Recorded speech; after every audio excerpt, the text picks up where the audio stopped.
And as we have been reported, Chile commemorates the 50th anniversary of the coup d'etat that ousted the President Salvador Allende. Now we go live with our correspondent Alejandro Kirk, who brings us more details. Be welcome, Alejandro. How are you? I'm fine, thank you. Greetings. I'm in front of the Supreme Court of Chile, where today, in marking the 50th anniversary of the coup, a group of relatives of missing people during the dictatorship of Augusto Pinochet introduced a accusation demand against Henry Kissinger for being responsible, the last person alive, responsible for the decision taken in September 1970 to prevent Salvador Allende to become president and then to conspire in order to execute a coup that took place in September 1973. This is a special occasion also because here with us was Pablo Sepúlveda Allende, the grandson of President Allende, supporting this accusation, which is based on documents recently declassified by the State Department. Today is marking the anniversary proper, but there has been activities all over the past week and month, lots of seminars, encounters, meetings, ceremonies, rendering honor to those fallen, to the missing persons who were killed, kidnapped and killed. And also there has been a lot of controversy today at the La Moneda Palace, which is the presidential palace here. President Gabriel Boric held a great gathering, a big gathering with all, guests coming from several countries.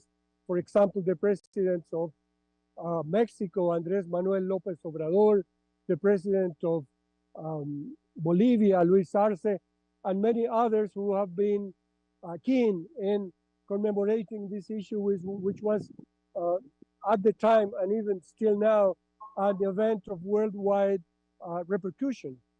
The daughter of Salvador Allende spoke this morning, reminding everybody that all over the world there are hospitals, schools, streets, squares, libraries named after Salvador Allende.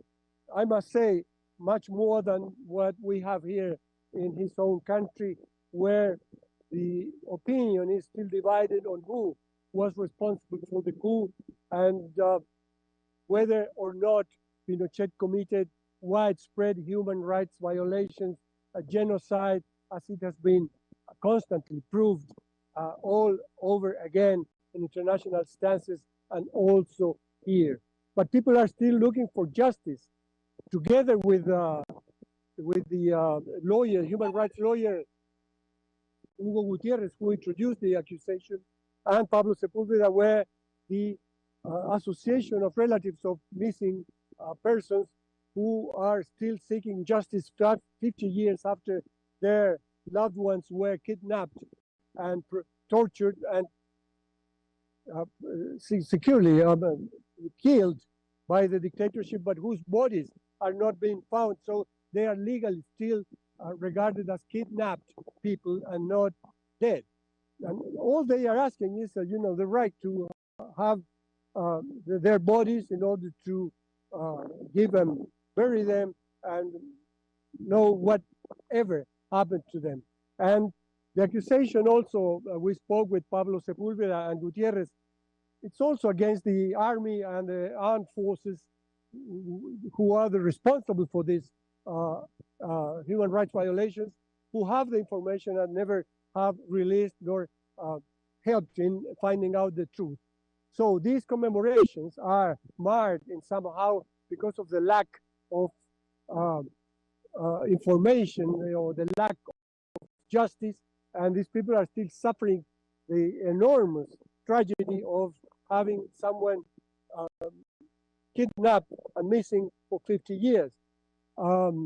the Minister of Defense, who is also a granddaughter of Salvador Allende, and President Boric have said recently in interviews that they believe that the armed forces already have given all the information they have, and they are constitutional bodies that respect democracy and human rights. But there are many doubts about that. And also, on the other hand, the extreme right and the right wing of the entire political spectrum here are denying the coup, are denying the inconstitutionality of that coup and the violation, the genocide that took place. So the country is deeply divided. I must add that according to polls, 1 in 4 Chileans believe that the responsible for the coup was the government of Salvador Allende and the coalition Unidad Popular. But in the memory of the people, the Chilean people, is still alive not only the figure of Salvador Allende, but also the improvements to the economy, to their lives that they experimented in the short 3 years in which Allende held the head of state, and where he was overthrown by orders from the United States. Yeah, we thank this report from Chile, from our collaborator and our correspondent Alejandro Kirk. Alejandro, we know this is a very difficult day for Chile and for Latin America, and also we want to thank you extra for this report, and we hope you can join us in other commissions. I'm looking forward to that.